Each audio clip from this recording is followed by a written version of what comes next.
Merci beaucoup, Pasteur Daniel. Je pourrais dire ce matin que tu n'as pas fait descendre le ciel sur terre, tu nous as fait monter au ciel. Gloire à Dieu. Bonjour à tous. Heureux de vous accueillir ce matin. J'espère que tous allez bien. Une petite nouvelle triste pour commencer, c'est que notre sœur Thérèse Clapperton, pour ceux qui la connaissent, est décédée cette semaine. Elle est décédée jeudi soir à 11h à la maison Hélène. La maison Hélène, c'est ça. La maison Hélène, qui est une maison en fin de vie.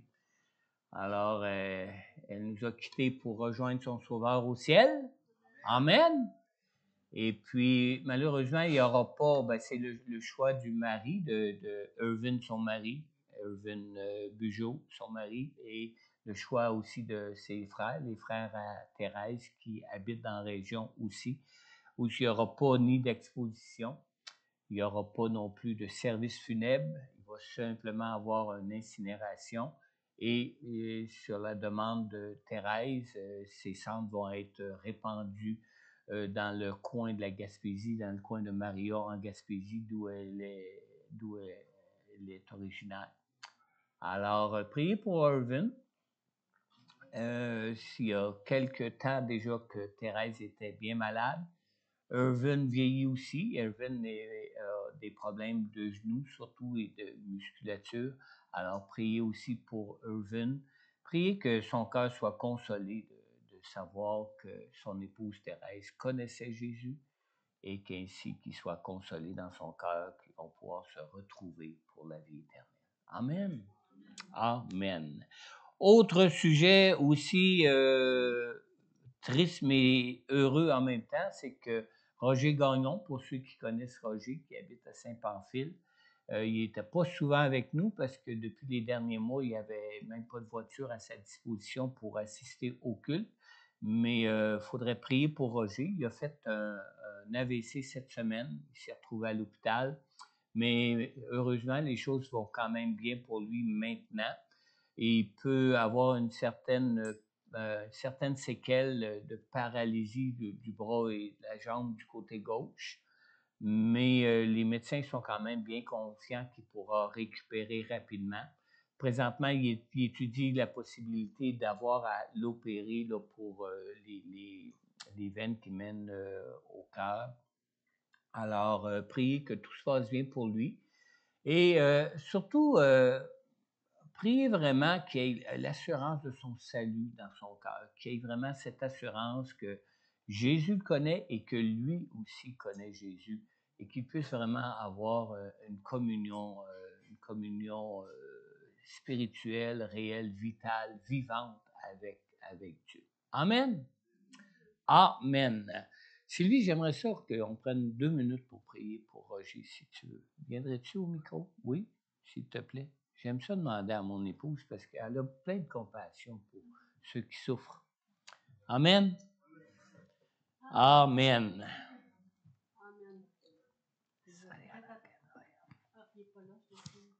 Ah. On a perdu notre technicien. Y es-tu resté au ciel? 1, 2, 2. Ah, celle-là non plus. Ah bon. 1, 2. Attends, on va te passer mon micro. Vas-y, peux-tu juste prier comme ça, là, coller sur moi? Ouais. C'est mon épouse, hein? Amen. Vas-y, mon amour. Amen. Et comme je disais, c'est... Est-ce que vous l'entendez? Oui, vas-y. Comme je disais, c'est... Oui, on a les gens à cœur et qu'on est prêt aussi à pleurer avec eux, à rire avec eux, à les recevoir, à être prêt à les écouter. Et vraiment les écouter. Oui. Seigneur, je te lève notre frère Roger, Seigneur Dieu, que ta main puissante soit sur lui, Seigneur, sur les chirurgiens pour qu'il puisse être rétabli physiquement. Mais Seigneur, viens premièrement visiter son cœur. Oui, Seigneur. Qu'il puisse avoir une rencontre avec toi comme jamais il y a eu, pour avoir la certitude, Seigneur Dieu. Comme j'ai reçu ce matin, Seigneur, que les promesses que tu nous donnes on peut s'y attacher parce que tu l'as promis, tu vas le faire. Viens rencontrer Roger, Seigneur Dieu, viens le toucher dans son cœur, qu'il puisse te donner sa vie en entier. Et tellement en entier, Seigneur, qu'il va connaître la paix que toi seul tu donnes. Merci, mon Dieu. Amen. En ton nom précieux, Jésus, on prie. Amen. Amen. Merci, Sylvie. Amen.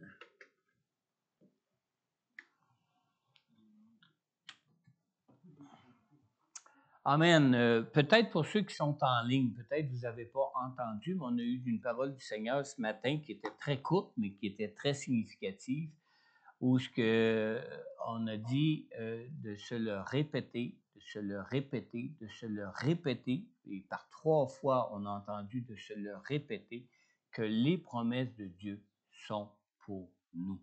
Amen. Alors, on vous encourage à vous le répéter. Les promesses que Dieu nous donne sont pour nous et croyez-y. Amen. D'ailleurs, c'est un peu le sujet de ma prédication ce matin. Je vais vous inviter à tourner avec moi dans Jean au chapitre 14. On va lire ensemble les versets 1 à 7. Jean au chapitre 14, les versets 1 à 7.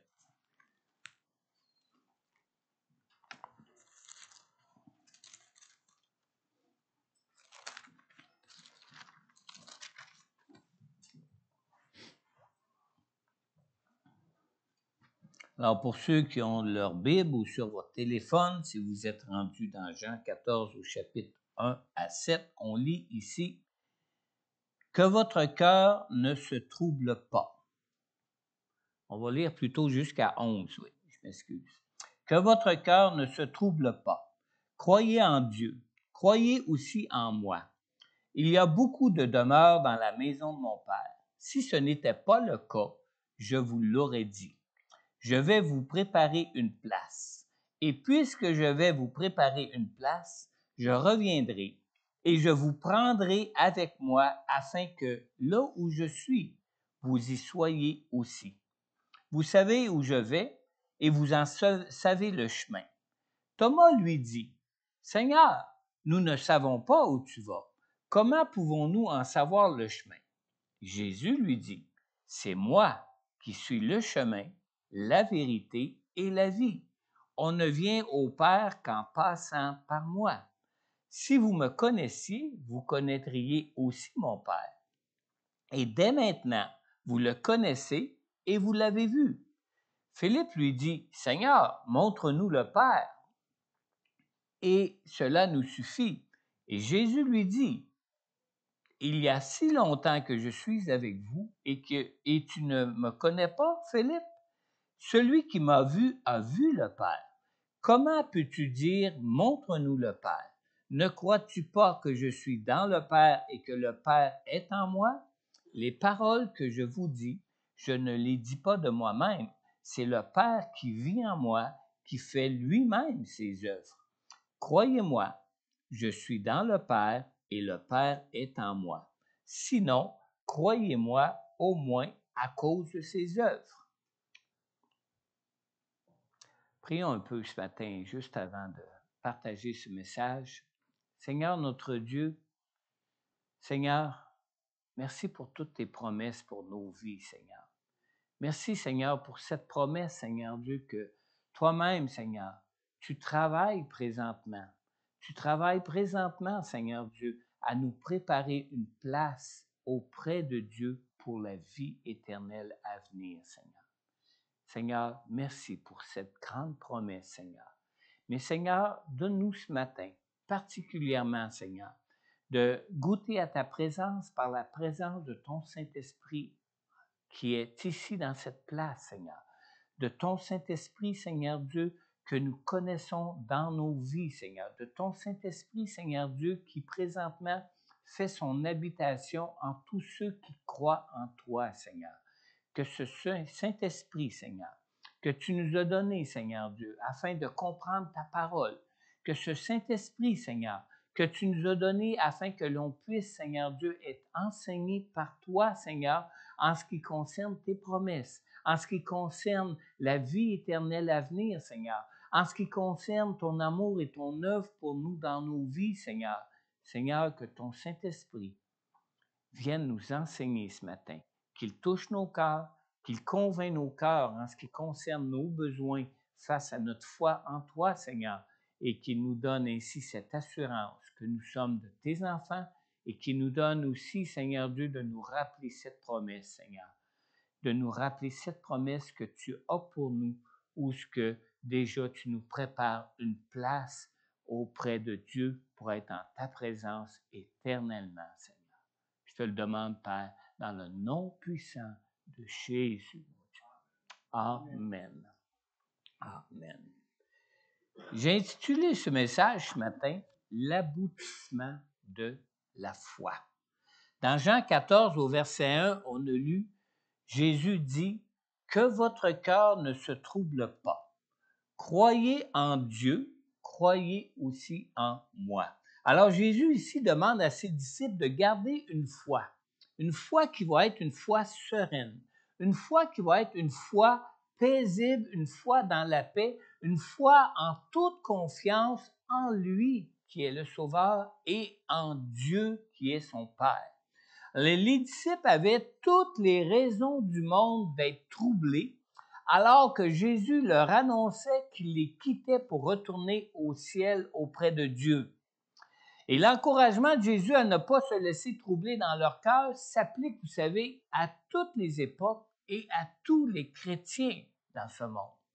Dans Philippiens, au chapitre 4 et au verset 6, on retrouve le même encouragement ici à croire, où ce que ça nous dit, « Ne vous inquiétez de rien, mais en toute chose, faites connaître vos besoins à Dieu par des prières et des supplications, dans une attitude de reconnaissance. » Alors, par la foi, nous devons apprendre à compter à la fois sur Dieu, mais compter aussi à la fois sur Jésus, qui ont les deux le pouvoir d'accomplir toutes les promesses qu'ils ont pour nous dans nos vies.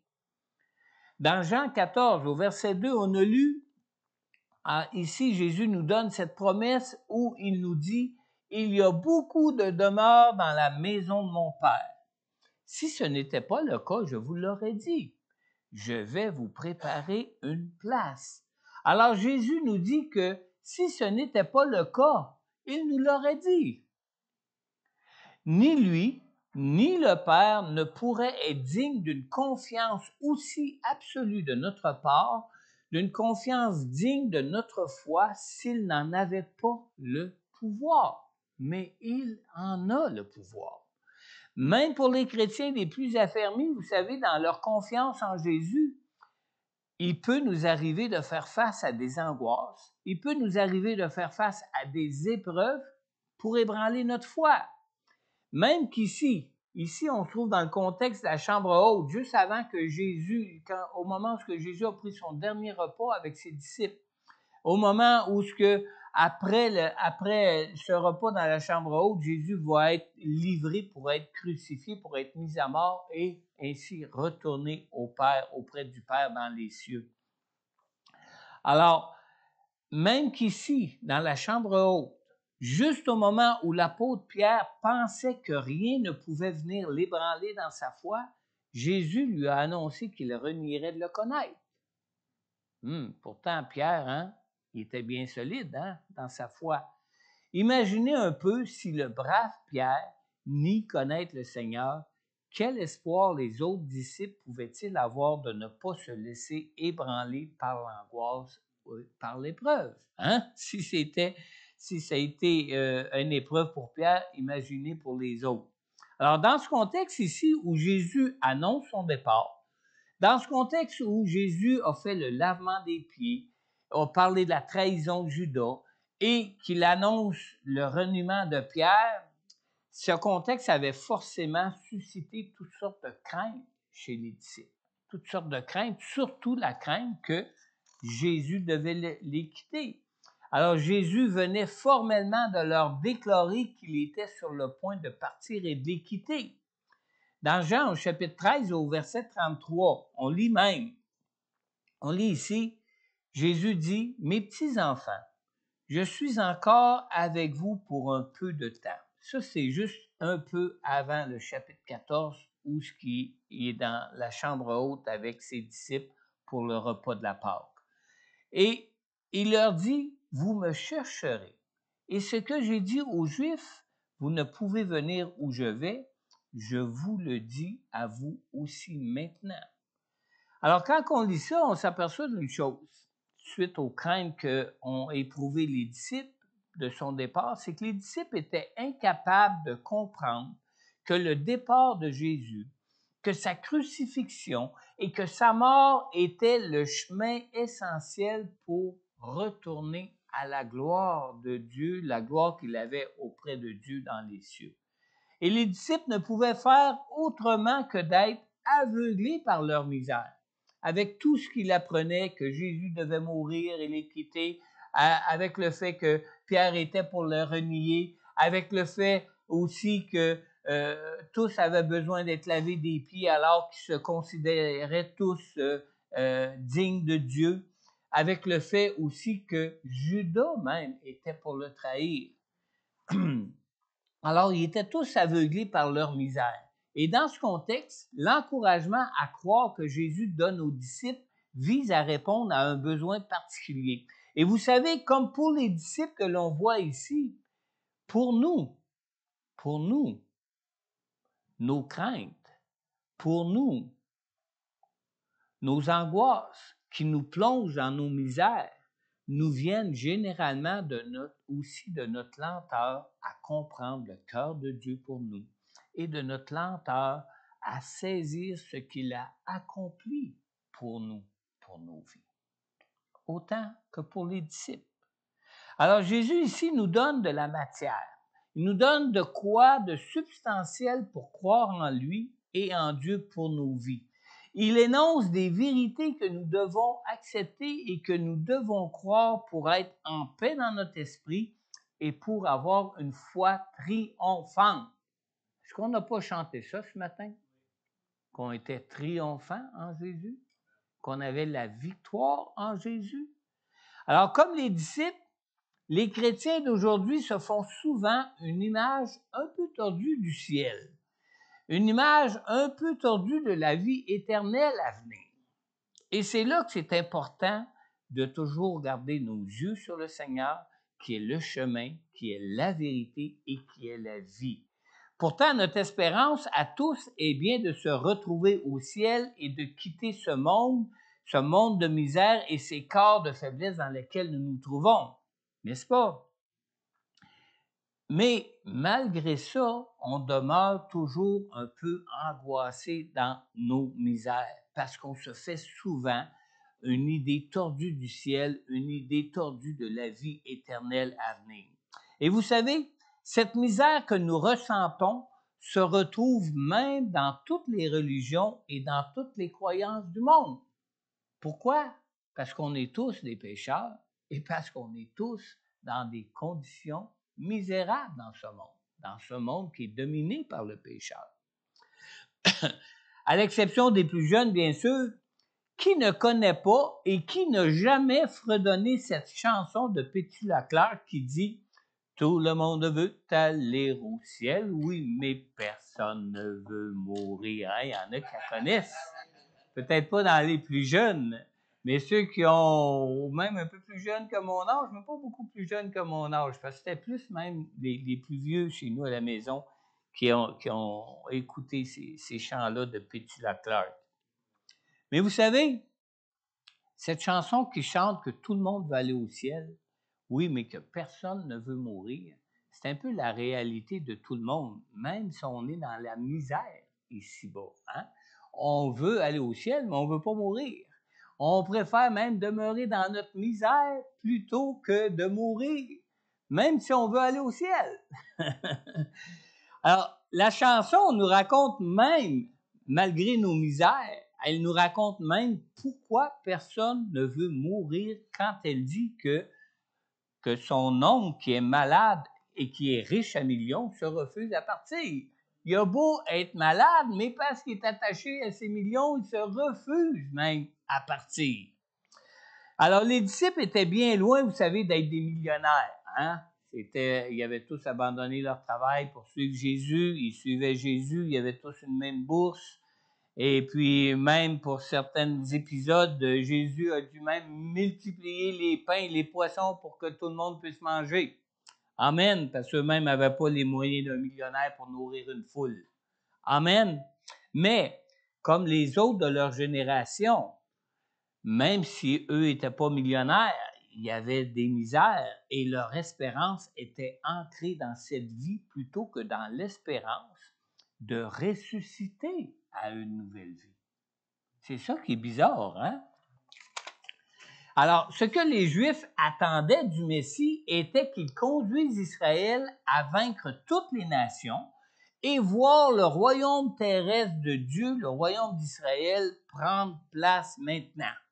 D'ailleurs, on lit dans Luc au chapitre 19 et dans le verset 11, dans la deuxième partie du verset 11, on lit ici que juste avant l'entrée triomphale de Jésus à Jérusalem, avant sa crucifixion, on lit ici, en effet, il était près de Jérusalem. Et écoutez bien ce que ça dit. Et l'on croyait que le royaume de Dieu allait apparaître immédiatement. Ça, c'est sans qu'il y ait eu de mort à la croix, là. Sans que personne soit mort. On pensait que tout était pour aller bien, puis qu'ils seraient tous sauvés de leur misère, que le royaume de Dieu était pour apparaître à l'instant. Et tout le monde louait Jésus et croyait qu'il était le Messie. Mais quand que Jésus a annoncé qu'il devait mourir pour sauver ce monde, les gens ont déchanté. Parce que c'est un sauveur du monde qui attendait et non un sauveur des péchés du monde qu'ils attendaient. Alors, l'espérance de la foule, l'espérance des disciples n'était pas dans la résurrection pour une nouvelle vie, mais leur espérance était attachée à leur vie terrestre de ce monde, à leur vie terrestre dans ce monde. Dans Jean, au chapitre 14, au verset 2, on a lu « Il y a beaucoup de demeures dans la maison de mon Père. Si ce n'était pas le cas, je vous l'aurais dit. Je vais vous préparer une place. » Ce n'est pas une place dans ce monde qui nous prépare. C'est une place au ciel, une place auprès de Dieu pour la vie éternelle, une place après notre mort, une place au jour de notre résurrection. La vérité, vous savez, la plus grande, qui est essentielle, la vérité la plus grande qui est indispensable pour avoir une foi triomphante sur ce monde et que notre espérance soit dans la résurrection au-delà de la mort, au-delà de notre mort à cette vie. C'est vraiment la vérité la plus grande, c'est que notre espérance soit dans la résurrection de notre mort, à notre mort, à cette vie. Don Carson, dans son commentaire qui est intitulé « Dans l'intimité de Dieu », c'est un commentaire sur les chapitres 14 à 17 de l'Évangile de Jean, il nous dit que, écoutez bien, l'idée de l'éternité peut même ne plus nous réjouir. Nous oublions de crier avec les croyants de tous les temps, « Viens, Seigneur Jésus. Maranatha, viens, Seigneur Jésus. » Et c'était sa promesse qui viendrait pour nous chercher. Alors, comme pour les premiers disciples, nous devons placer notre confiance en Jésus et croire que son absence est un bien éternel pour nos vies. Pourquoi son absence est un bien éternel pour nos vies? On aurait aimé bien mieux garder Jésus avec nous jusqu'à maintenant même. Il était Dieu, il pouvait vivre éternellement, n'est-ce pas, sans avoir à passer par la mort. Il pouvait vivre éternellement sans avoir à ressusciter de la mort par la suite. Mais nous avons vu, mais ce qui peut assurer la stabilité de notre foi en Jésus et en Dieu est d'avoir en vue ce que Jésus réalise pour nous depuis son départ pour le ciel. Parce que Jésus n'est pas monté au ciel pour aller se reposer. Jésus est monté au ciel pour nous préparer une place. Amen.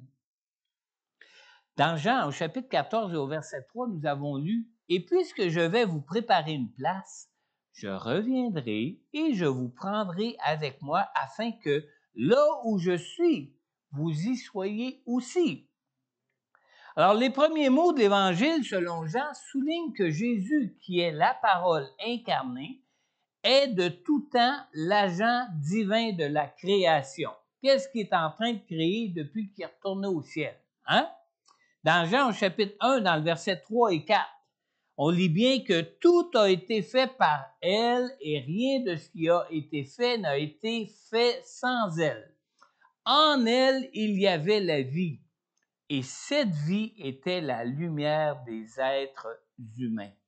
Alors, à la lumière de notre texte de Jean 14, 3, où ce que Jésus dit, et puisque je vais vous préparer une place, je vais vous préparer une place, je reviendrai, je vous prendrai avec moi afin que là où je suis, vous y soyez aussi.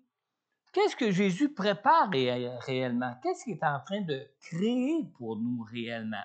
Et surtout, pourquoi cela lui prend-il autant de temps? C'est pas d'hier là, que Jésus est ressuscité et qui est retourné au ciel. Là. Ça fait déjà plus de 2000 ans, n'est-ce pas? Il y a plus de 2000 ans qu'il est retourné au ciel dans sa gloire auprès du Père pour nous préparer une place. Puis il n'est toujours pas revenu, n'est-ce pas? Bizarre. Trouvez-vous pas ça bizarre? Moi, je trouve ça bizarre. Mais vous savez, en matière de rédemption, son retour vers le Père par le chemin de la croix et de la résurrection, tout ça, c'est un seul événement, un seul et même événement.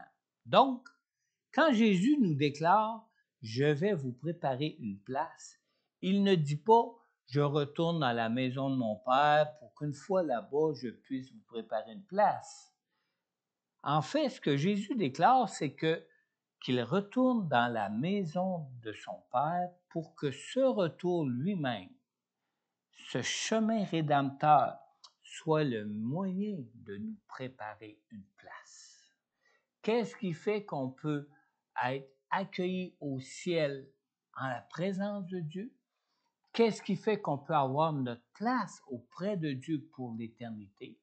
C'est le fait que Jésus, en passant par la croix, Jésus, en mourant pour nos péchés, Jésus, en ressuscitant dans un nouveau corps humain glorifié, comme nous, on va ressusciter, déjà, il a ouvert le chemin qui fait que notre place est en préparation auprès de Dieu. Le rideau qui séparait le lieu saint du lieu très saint, où ce que juste le souverain sacrificateur avait le droit d'entrer une seule fois par année, au moment où ce que Jésus est mort, ce rideau-là a été déchiré. Et en déchirant, la parole de Dieu nous dit que ce rideau-là, en déchirant, nous montrait la nouvelle voie pour aller à Dieu dans nos vies. Et cette nouvelle voie, on la trouve en Jésus, et c'est dans ce sens-là que Jésus est en train de nous préparer une place, parce qu'en ouvrant cette nouvelle voie, le Saint-Esprit est venu habiter dans nos cœurs, et Dieu lui-même travaille à nous changer, à nous transformer, à nous rendre de plus en plus dans nos vies à l'image de Jésus dans nos vies pour être accueillis au ciel comme lui-même a été accueilli auprès du Père. Amen. Vous m'avez suivi jusque-là? J'espère que je ne vous ai pas endormi personne. Amen. Alors, en fait, ce que Jésus déclare, je le répète, c'est « Je retourne à la maison de mon Père pour que ce retour lui-même, ce chemin rédempteur, soit le moyen de vous préparer une place. » Alors, le retour de Jésus a toujours été l'espérance suprême des chrétiens. Mais nous devons faire attention de ne pas perdre la perspective d'être avec Jésus. Puis je pense que la parole qui a été apportée ce matin est à sa place ici. Répétez-vous, répétez-vous, répétez-vous que les promesses de Dieu sont pour vous. Amen. Perdez pas ça de vue. Et vous savez, c'est pas surprenant de voir que Jésus a beaucoup insisté sur les implications personnelles de son retour. il y a beaucoup insisté, hein, à plusieurs endroits même dans le Nouveau Testament. Quand on regarde la parabole des 10 vierges, quand on regarde la parabole de la veuve et du juge qui montre de ne pas se décourager. Même qu'on lit dans Luc au chapitre 18 au verset 8, Jésus dit ici en conclusion de la parabole de la veuve et du juge de ne pas se décourager. Jésus dit en conclusion, je vous le dis, il leur fera rapidement justice, en parlant de Dieu qui nous fera justice. Mais quand le Fils de l'homme viendra, écoutez bien ce que ça dit ici, trouvera-t-il la foi sur terre? Amen. Trouvera-t-il la foi sur terre? Alors, les chrétiens doivent donc croire en Jésus et en Dieu en fixant leur espérance sur le retour de Jésus et sur la perspective de jouir éternellement d'une place en la présence de Dieu, d'une place auprès de Dieu pour la vie éternelle. Est-ce qu'on peut dire Amen à ça? Amen. Vous savez, la foi est le seul moyen par lequel nous pouvons être sauvés. C'est le seul moyen par lequel nous pouvons être sauvés. Ce n'est pas par nos œuvres. Pourquoi ce n'est pas par nos œuvres? Parce que premièrement, nous sommes des pécheurs. Nos œuvres, même si on fait des bonnes œuvres, sont toujours entachées, souillées par le péché. Et ce n'est pas non plus par nos œuvres parce qu'on n'a même pas la capacité, la qualité de pouvoir offrir quelque chose de parfait à Dieu dans nos vies pour qu'on puisse être agréable à Dieu. C'est juste en Jésus qu'on peut l'être. En Jésus seul, qui lui a été sans péché, qui lui a tout accompli parfaitement et que c'est par notre foi en lui, en ce que lui a accompli pour nous, que nous sommes maintenant sauvés. Amen. Alors, les chrétiens doivent donc croire en Jésus et en Dieu en fixant leur espérance sur le retour de Jésus et sur la perspective de pouvoir éternellement se retrouver en présence de Dieu au ciel. Nous pouvons tressaillir de joie, vous savez, à la pensée que Jésus est parti nous préparer une place. Ou, comme on vient de le voir, par son retour dans sa gloire auprès de Dieu, qu'il nous assure notre salut. Mais cette perspective est à long.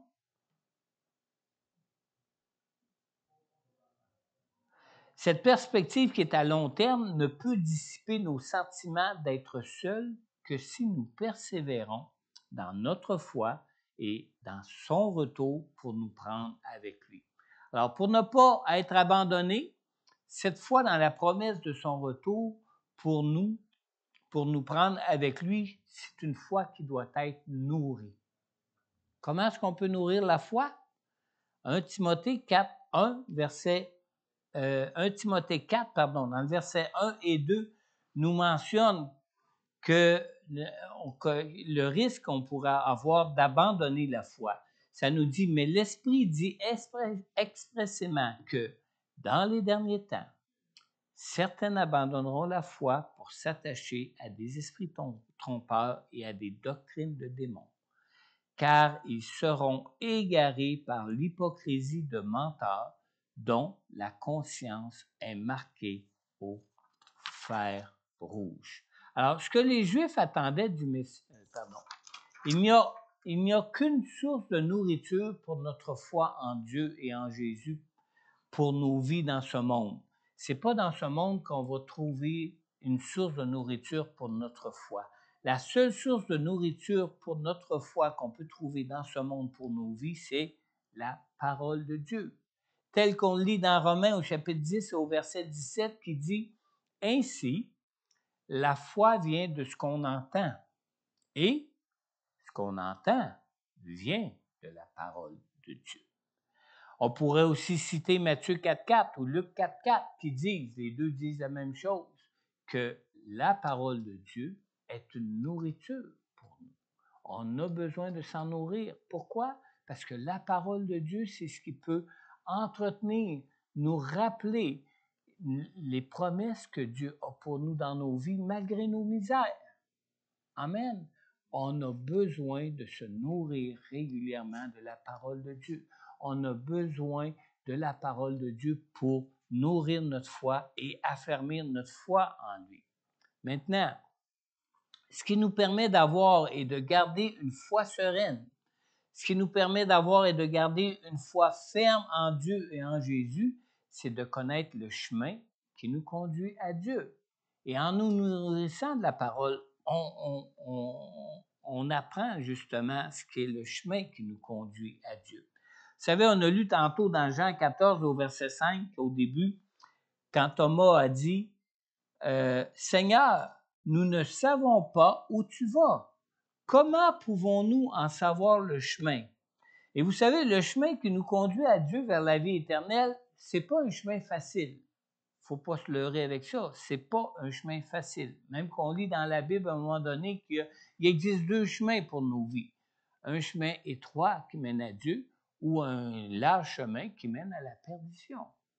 Alors, marcher dans le chemin étroit, c'est pas toujours un chemin facile. Dans Jean, au chapitre 14 et au verset 4, Jésus venait de dire « Vous savez où je vais et vous en savez le chemin. » Alors, si on tient compte du contexte, nous pouvons paraphraser cette phrase, cette réponse de Jésus comme si Jésus disait « Bien, compte tenu de ce que je vous ai dit, vous savez certainement que le chemin qui nous conduit au Père passe par l'humiliation. Le chemin qui nous conduit au Père, qui nous conduit à Dieu, passe par la crucifixion. » Et avec tout le contexte de ce qui s'est passé dans la chambre haute et des avis même que Jésus a donnés, on peut poursuivre cette paraphrase en disant « Je vous ai maintes fois dit que je serais élevé, mais trahi et livré. » Livré à la mort. Alors vous devez donc comprendre que mon retour vers le Père passe par le chemin de la croix. Ça passe par le chemin de la croix. Maintenant, est-ce que cette réponse de Jésus signifie que nous devons tous passer par ce chemin pour être conduits à Dieu?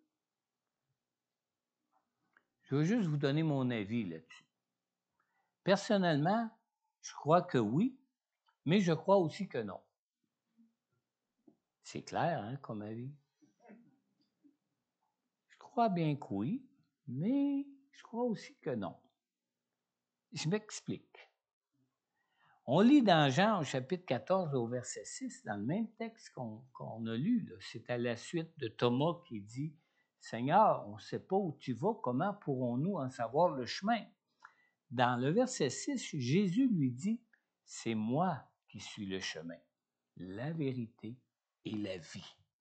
On ne vient au Père qu'en passant par moi. » Alors Jésus est le seul qui nous a été donné par Dieu pour nous sauver parce qu'il est le seul homme depuis la création du monde qui a vécu comme homme dans ce monde sans péché. Le seul. Jésus est le seul qui pouvait offrir à Dieu un sacrifice pur et sans tache, un sacrifice parfait pour le pardon de nos péchés. Dans 1 Timothée 2,5, on lit même « En effet, il y a un seul Dieu et il y a aussi un seul médiateur entre Dieu et les hommes. Un homme, Dieu fait homme, Jésus-Christ, le seul. Et c'est pour ça qu'il est aussi le seul chemin qui mène à Dieu. Et puisque Jésus est le seul homme qui a vécu sans péché, personne ne pourrait prétendre pouvoir se racheter lui-même de ses péchés pour paraître pur devant Dieu. Même si on est une bonne personne, on pourrait dire « Ouais, mais moi, j'aide les handicapés, je fais ci, je fais ça, je donne aux pauvres, etc. » C'est bon, Dieu veut qu'on témoigne de bonté comme ça les uns envers les autres.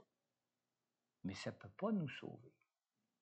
C'est seulement Jésus qui a été sans péché, qui pouvait offrir un sacrifice parfait, pur, sans tache à Dieu, pour nous racheter de nos péchés. D'ailleurs, c'est pour cela aussi qu'il nous dit de croire en lui et de croire en Dieu. Il est le seul Fils unique de Dieu qui peut nous sauver. Le seul. Dans Jean 3,16, on lit, en effet, Dieu a tant aimé le monde qu'il a donné son Fils unique afin que quiconque croit en lui ne périsse point, mais qu'il ait la vie éternelle. Remarquez une chose ici, puis je pense que ce matin, c'est important de le mentionner. Dans Jean 3,16, ça ne dit pas que Dieu a tant aimé le monde qu'il a donné l'Église Centre-Vie Abondante pour que vous soyez sauvés. Non. L'Église ne peut pas nous sauver. L'Église a été donnée pour entretenir la foi de ceux qui mettaient leur foi en Jésus pour leur salut. Ce n'est pas l'Église qui sauve, c'est votre foi en Jésus parce que c'est seulement Jésus qui a tout accompli à la croix pour que vous soyez sauvés et c'est en la foi en lui et en Dieu que vous pouvez être sauvés. Amen. Dans ce verset, Dieu qui nous a donné Jésus nous dit même spécifiquement que nous devons croire en Jésus pour ne pas périr. Hein, ça dit bien, en effet, Dieu a tant aimé le monde qu'il a donné son Fils unique afin que quiconque croit en lui. Il faut croire en lui pour être sauvé, ne pas périr. Alors, tout ce qui devait être accompli pour notre achat a été accompli par Jésus à la croix pour nous. Alors, ni les anges, qui ne sont que des créatures de Dieu, ni aucun de nous qui sommes tous souillés par le péché, ne peut ajouter quoi que ce soit au sacrifice de Jésus accompli à la croix pour nous. Alors, quand Jésus nous dit au verset 6 qu'il est le chemin qui mène à Dieu, c'est qu'il est le seul chemin qui mène à Dieu. Il ne dit pas qu'il est un des chemins qui mènent à Dieu. Il est le chemin, le seul chemin qui mène à Dieu. Il ne peut donc y avoir d'autres chemins pour aller à Dieu. On lit même dans Acte 2, dans le verset 24. Mais Dieu a brisé les liens de la mort. Il l'a ressuscité, ça parle de Jésus ici, parce qu'il n'était pas possible que la mort le retienne. Pourquoi qu'il n'était pas possible que la mort le retienne? Parce qu'il avait vécu une vie parfaite et sans péché. Le salaire du péché, c'est la mort. Jésus, s'il est mort, ce n'est pas parce qu'il avait péché, c'est parce que Jésus avait choisi lui-même de livrer sa vie en sacrifice pour que nous soyons sauvés. Mais il savait très bien que la mort ne pourrait pas le retenir parce qu'il était sans péché. Et quand nous croyons en lui, quand Dieu nous regarde parce que nous croyons en Jésus, c'est pas nous qui voyons avec nos tuniques souillées. C'est Jésus qu'il voit en nous, celui qui a vécu une vie parfaite et sans péché, et c'est la raison pour laquelle on peut être ressuscité après notre mort en Jésus qui, lui, est sans tache. Amen. Donc, si Jésus a vécu aussi l'humiliation et le rejet dans ce monde en tant que Fils de Dieu, et qu'il a porté nos péchés à la croix, qu'il a porté toutes nos souffrances, est-ce que nos souffrances, donc, sont toutes terminées? Non, je pense pas. Hein? On a commencé la louange en disant, est-ce qu'il y en a qui ont des fardeaux? On a encore nos misères dans ce monde, n'est-ce pas? On a encore nos misères dans ce monde. Lorsque nous sommes sanctifiés par la parole de Dieu, notre sanctification ne peut passer inaperçue aux yeux du monde. Quand on est enfant de Dieu, on a une autre perspective de la vie dans ce monde que celle qu'on avait avant de connaître Jésus. Du moment qu'on a mis notre foi en Jésus, que le Saint-Esprit est venu habiter en nous, wow, le voile de nos yeux s'est enlevé et on peut voir la vie d'une toute autre façon selon la perspective divine du ciel et non pas selon la perspective terrestre dans laquelle nous sommes. Amen. mais ça ne passe pas inaperçu. Ça ne passe pas inaperçu. On lit dans Jean au chapitre 15 au verset 20, Jésus nous dit ici, « Souvenez-vous de la parole que je vous ai dite. Le serviteur n'est pas plus grand que son Seigneur. S'ils m'ont persécuté, ils vous persécuteront aussi. S'ils ont gardé ma parole, ils garderont aussi la vôtre. » Alors, quand on est enfant de Dieu, veut pas, notre cœur est transformé. Quand notre cœur est transformé, veut pas, notre cœur déborde extérieurement à nous, mais ça ne fait pas l'affaire du monde comme ça ne faisait pas l'affaire du monde d'entendre les paroles de Jésus en ce qui les concernait dans ce monde. Amen. Dans Jean 16, 33, Jésus nous dit aussi, « Je vous ai dit cela afin que vous ayez la paix en moi. Vous aurez à souffrir dans ce monde, mais prenez courage. Moi, j'ai vaincu le monde. » Amen. Une dernière chose importante à mentionner dans ce contexte, c'est que bien que nous puissions croire en Jésus pour être sauvés de nos péchés, nous demeurons aussi tout de même encore des pécheurs dans ce corps de faiblesse dans lequel nous vivons. On n'est pas encore parfait. La parole de Dieu nous dit que de jour en jour, dans notre communion avec Dieu par le Saint-Esprit, qu'on est de jour en jour transformé de plus en plus à l'image de Jésus dans notre vie. Mais la transformation n'est pas encore complète. Nous demeurons tout de même des pécheurs dans ce corps de faiblesse dans lequel nous vivons. Et nous lisons dans 1 Corinthiens au chapitre 15 au verset 54 qui dit « Lorsque ce corps corruptible aura revêtu l'incorruptibilité et que ce corps mortel aura revêtu l'immortalité, alors, et seulement alors, s'accomplira cette parole de l'Écriture. La mort a été engloutie dans la victoire. » Amen.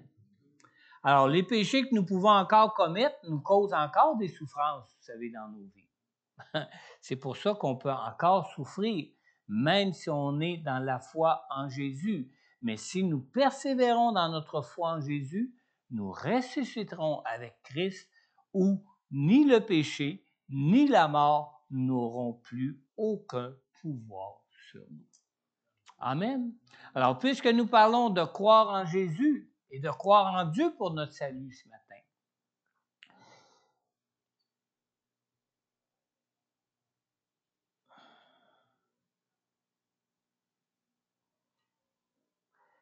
j'ai une question pour vous ce matin. Puisque nous parlons de croire en Jésus et en Dieu pour notre salut ce matin, as-tu déjà invité Jésus comme Sauveur et Seigneur de ta vie, afin d'être sauvé de tes péchés et afin de connaître la vie éternelle? On lit dans Jean au chapitre 1 et au verset 12, la parole de Dieu ici nous dit, en parlant de Jésus, qui est la parole de Dieu qui s'est faite chair, « Mais à tous ceux qui l'ont accepté, à ceux qui croient en son nom, elle a donné le droit de devenir enfants de Dieu. » Amen.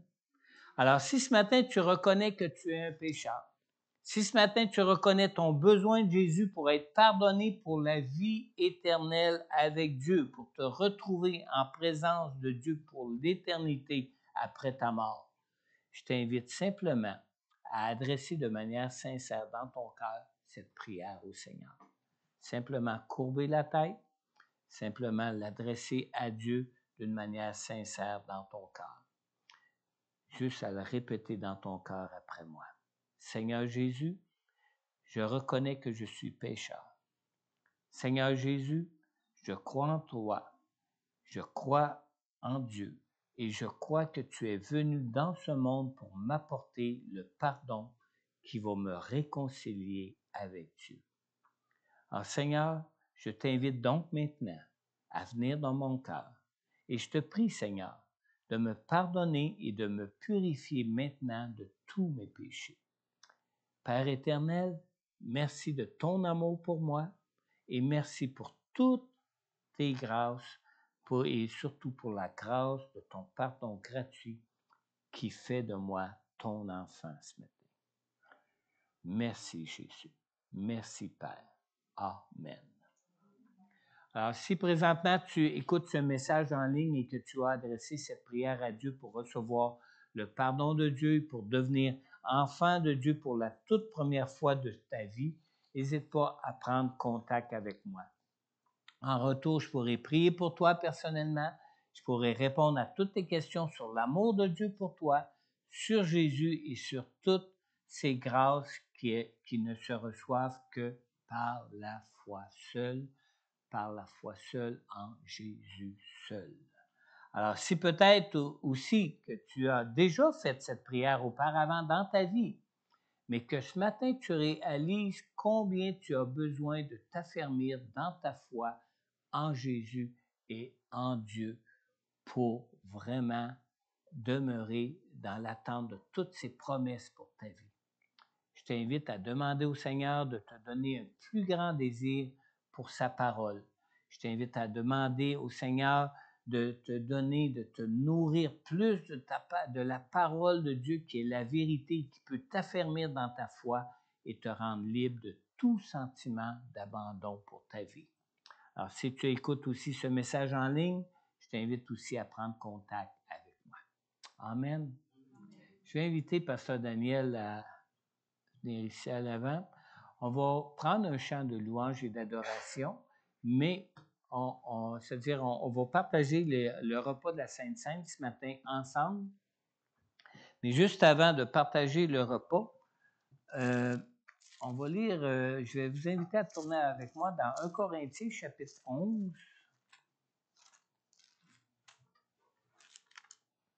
On va lire à partir du verset 23 jusqu'au verset 32 ce matin.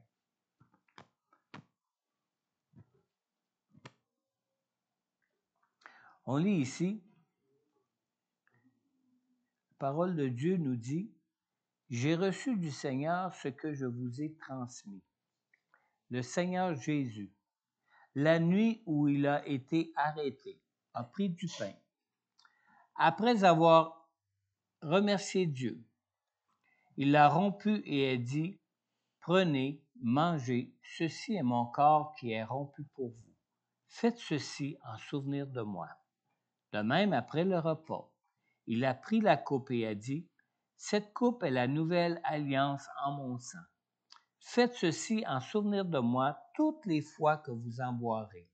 En effet, toutes les fois que vous mangez ce pain et que vous buvez cette coupe, vous annoncez la mort du Seigneur jusqu'à ce qu'il vienne. C'est pourquoi celui qui mange ce pain ou boit la coupe du Seigneur indignement sera coupable envers le corps et le sang du Seigneur. Que chacun donc s'examine lui-même et qu'ainsi il mange du pain et boive de la coupe. Car celui qui mange et boit indignement, sans discerner le corps du Seigneur, mange et boit un jugement contre lui-même. C'est pour cela qu'il y a parmi vous beaucoup d'infirmes et de malades et que plusieurs sont morts. Si nous nous examinions nous-mêmes, nous ne serions pas jugés. Mais quand nous sommes jugés, c'est le Seigneur qui nous corrige, afin que nous ne soyons pas condamnés avec le monde. Amen.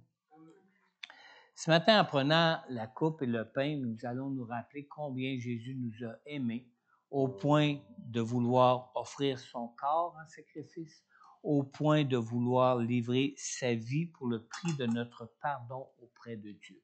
Amen. Mais comme je vous ai dit tantôt, nous souffrons encore dans ce monde. Et quelquefois, quand nous souffrons des fois à cause de certains péchés qui peuvent persister dans nos vies. Amen. Alors, quand on prend la Sainte Seine, comme on vient de le lire, on se doit de s'examiner, d'examiner notre foi en Jésus, à savoir si nous marchons dans la foi en Jésus et à savoir si on lui dépose vraiment toutes choses au pied de la croix. Pas seulement nos fardeaux, même les péchés dont peut-être on a peine à se débarrasser. si on les dépose pas au pied de la croix, parce qu'on n'en est pas repentant et qu'on continue à marcher dans ses péchés, Dieu, comme un bon Père d'amour, se doit à ce moment-là de devoir nous corriger. Et c'est la raison pour laquelle, des fois, il nous livre aux conséquences de nos péchés tant que nous ne voudrons pas nous en repentir pour les déposer au pied de la croix. Amen. Amen. Alors, on va se lever ensemble. Levons-nous ensemble. On va prendre un dernier chant de louange et d'adoration. Et durant ce chant de louange et d'adoration, comme la parole de Dieu nous le demande, examinez-vous vous-même. Examinez votre foi en Jésus. Examinez votre marche dans la foi avec Jésus. Examinez sur quoi que ce soit dans vos vies qui n'est pas digne de Dieu dans vos vies. Remettez-les au pied de la croix. Demandez pardon à Dieu. Et vous savez, la parole de Dieu nous dit dans 1 Jean, au chapitre 1, et dans le verset 9, que quand on confesse un péché à Dieu, simplement dire à Dieu dans votre cœur, « Seigneur, je suis coupable d'un péché, puis je ne veux plus commettre de tel péché. » Dieu est fidèle et juste pour nous les pardonner, et il est fidèle et juste pour nous purifier de tout péché. Et ainsi, on peut continuer à marcher d'une manière digne de notre foi en Jésus dans nos vies. Amen. Alors, durant que Daniel va nous conduire dans ce chant de louange et d'adoration, prenez le temps d'examiner votre cœur, votre foi en Jésus, considérez combien il nous a aimés pour vouloir nous sauver de nos péchés, nous sauver de ce monde de pécheurs. Amen. Et tout de suite après, on va prendre ensemble les symboles, c'est-à-dire le pain et la coupe qui représentent la vie parfaite que Jésus a livrée pour nous à la croix. Amen.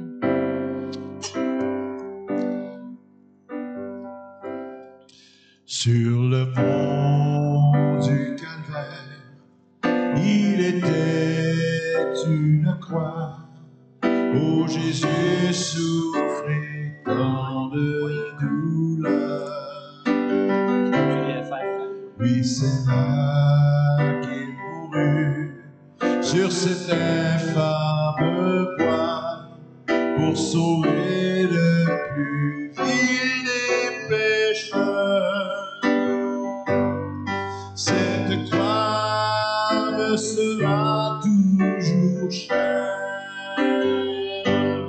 Elle est gloire et victoire pour moi.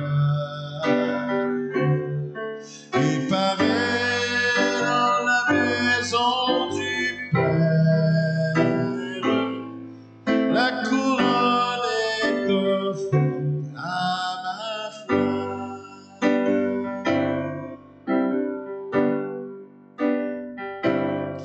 Cette croix où Jésus du monde est rejeté a pour moi le plus grand des attraits. C'est là que cet agneau, mon sauveur, a porté mes fardeaux, mes douleurs, mes forfaits. Cette croix me sera toujours chère. Elle est gloire et victoire pour moi. Et par elle, dans la maison du Père, la couronne est offerte à ma foi.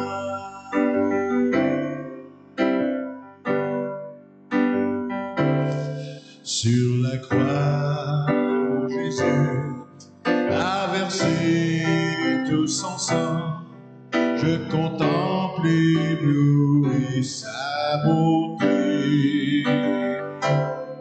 Sur la mort et l'enfer, son combat triomphant fait de moi son racheté.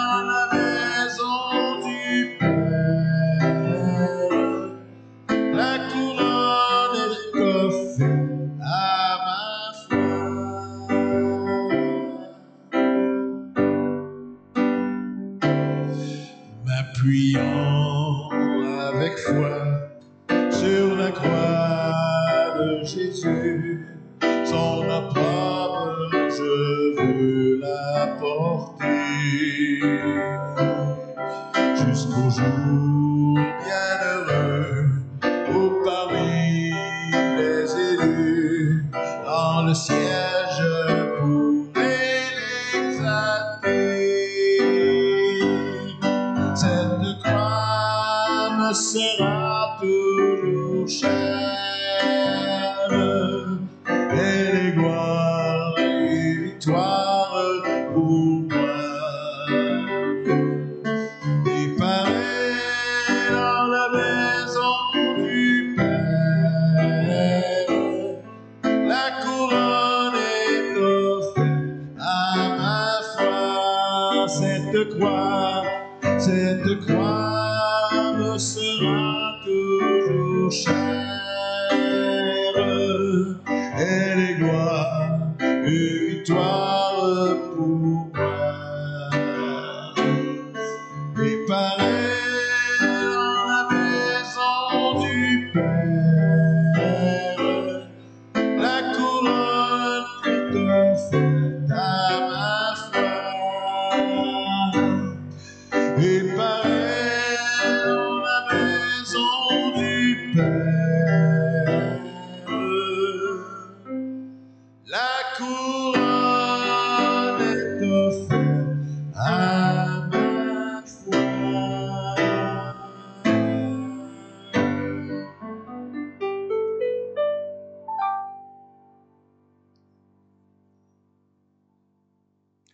Après avoir remercié Dieu, il a rompu et Jésus a pris du pain. Après avoir remercié Dieu, il a rompu et a dit, « Prenez, mangez. Ceci est mon corps qui est rompu pour vous. Faites ceci en souvenir de moi. » De même, après le repas, il a pris la coupe et a dit, « Cette coupe est la nouvelle alliance en mon sang. Faites ceci en souvenir de moi toutes les fois que vous en boirez. »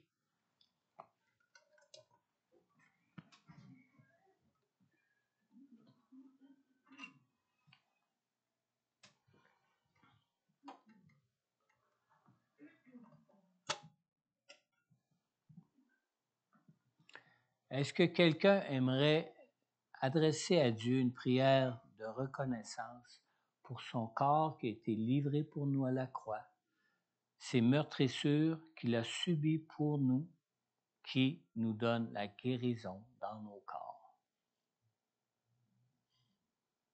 Fais ça. Peux-tu aller au micro? Amen.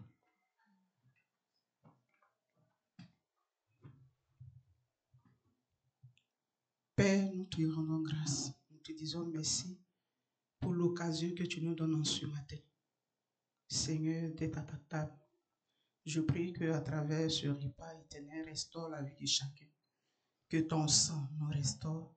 Que ton sang restaure les dons, les talents en chacun de nous au nom de Jésus. Que ton sang ce matin encore nous purifie dans le nom de Jésus. Et que nous apporte la vie, la santé. Merci Seigneur pour ce moment au nom de Jésus. Amen. Amen. Mangeons ensemble le pain.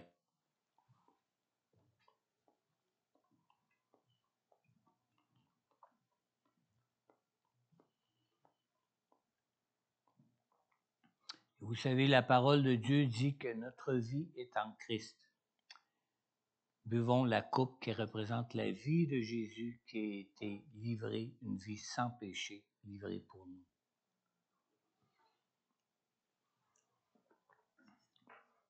Amen. Amen. On va prendre un dernier chant de louange et d'adoration. Si des gens désirent s'avancer pour des prières personnelles, des besoins personnels ou quoi que ce soit que vous aimeriez adresser en prière à Dieu, simplement vous avancez et puis on va prendre le temps de prier pour vous. Peut-être avez-vous besoin de guérison, peut-être avez-vous des fardeaux à déposer au pied de la croix ou quoi que ce soit. N'hésitez pas à vous avancer, je vais prendre du temps pour prier pour vous. Amen. Amen. On va reprendre le chant maître. Alléluia Jésus. Amen.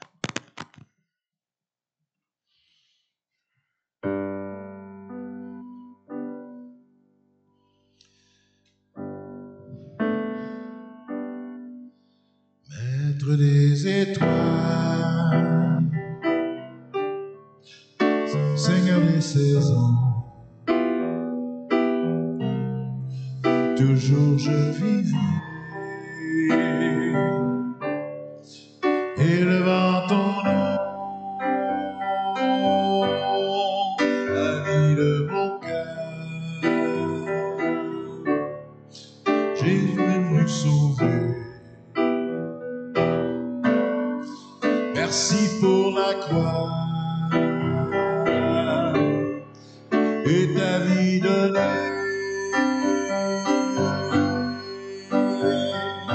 Merveilleux, tout-puissant, Jésus est ton nom.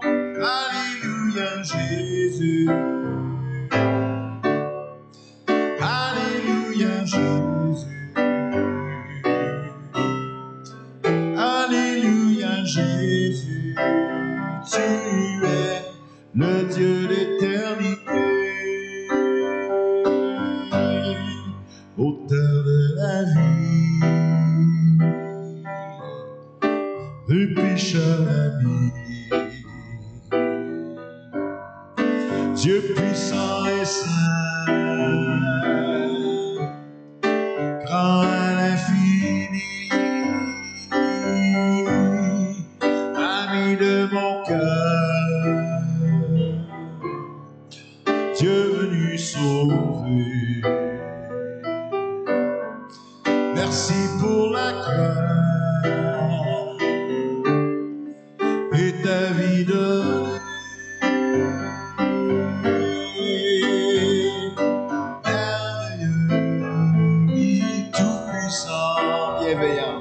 Bienveillant, tu es le plus grand, merveilleux, tout-puissant. Jésus est ton nom, alléluia, Jésus. Alléluia, Jésus. Alléluia, Jésus. Tu es le Dieu d'éternité, merveilleux Jésus, oh et merveilleux, tout-puissant, bienveillant, tu es le plus grand, merveilleux, tout-puissant, Jésus est ton nom, alléluia Jésus. Alléluia Jésus, Alléluia Jésus, tu es le Dieu d'éternité.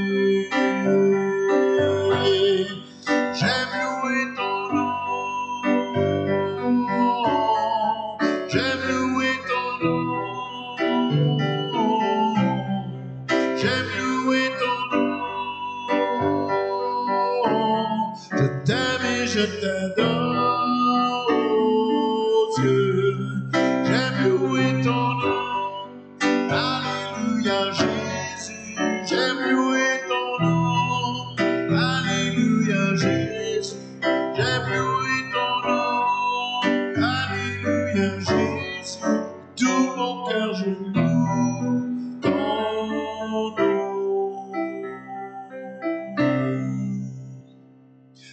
Merveilleux, glorieux, Jésus est ton nom, alléluia Jésus, alléluia Jésus, alléluia Jésus, tu es le Dieu d'éternité.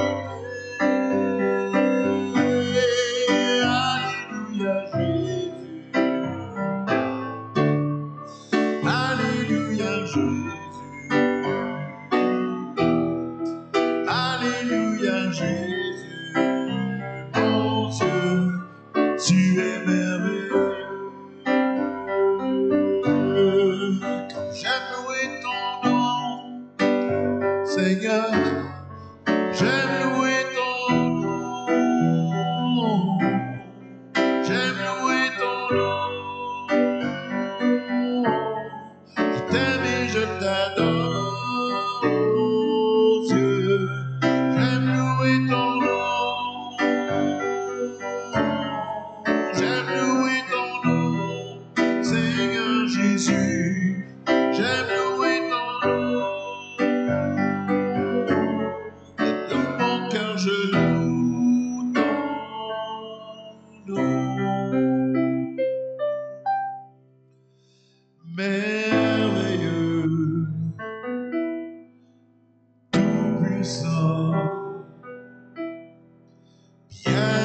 bienveillant, tu es le plus grand, merveilleux, tout puissant. Jésus est ton nom. Alléluia, Jésus. Alléluia, Jésus. Alléluia, Jésus. Tu es le Dieu d'éternité. Alléluia, Jésus. Alléluia, Jésus. Alléluia, Jésus. Tu es le Dieu d'éternité. Merveilleux, oui, glorieux. Jésus est ton nom. Alléluia, Jésus. Alléluia, Jésus. Alléluia, Jésus. Mon Dieu, tu es merveilleux. Comme j'aime louer ton nom. Comme j'aime louer ton nom. Comme j'aime louer ton nom. Je t'aime et je t'adore, oh Dieu. J'aime louer ton nom. Alléluia, Jésus. J'aime louer ton nom. Alléluia, Jésus. J'aime louer ton nom. Alléluia, Jésus. Tout mon cœur je loue ton nom.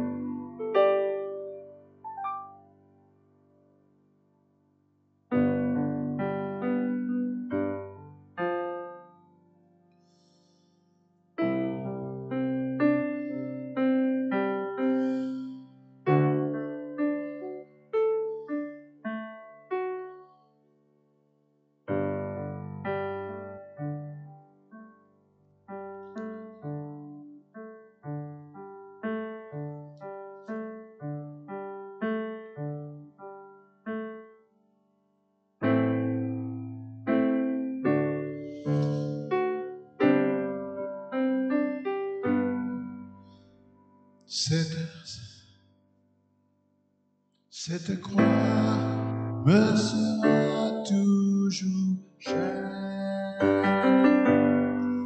Et les gloires et victoires pour moi.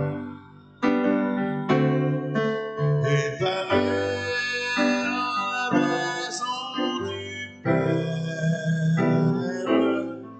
la couronne est offerte à ma foi. Prenons le quatrième.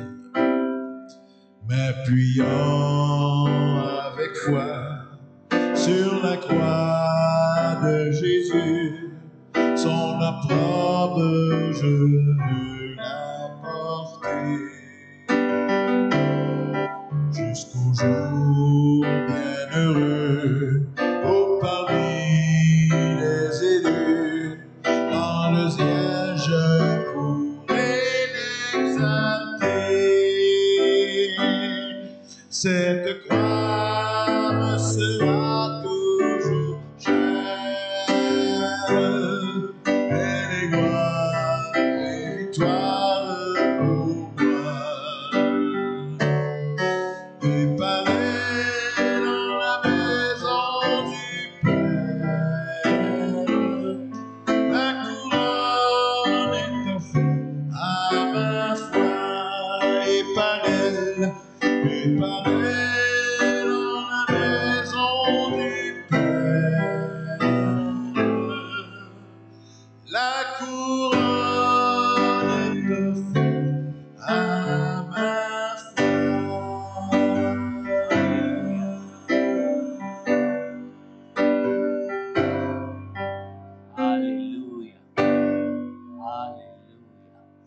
Seigneur, merci de ta présence au milieu de nous, Seigneur. Merci pour ton Saint-Esprit, Seigneur Dieu, qui habite en nous, Seigneur. Merci, Seigneur Dieu, de nous conduire sur le chemin qui nous mène à toi. Merci de nous conduire sur ce chemin étroit, Seigneur.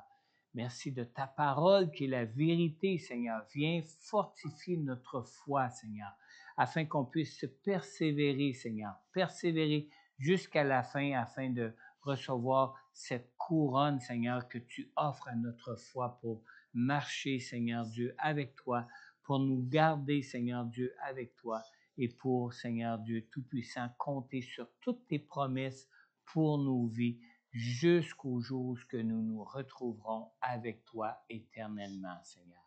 Merci pour ton amour, Père. Merci pour toutes tes grâces, Père. Merci pour ton amour, Jésus. Merci de ton œuvre accomplie dans ta grâce pour nous à la croix, Jésus. Et Seigneur, viens chaque jour nous donner de nous rappeler, Seigneur, de nous rappeler toutes tes promesses afin que nous puissions garder la foi et marcher avec foi en croyant en toi et en ton Fils Jésus, maintenant et éternellement, Père. En ton nom. Amen. Amen. Bon dimanche. Dieu vous bénisse. Gardez-vous dans les promesses de Dieu. Amen.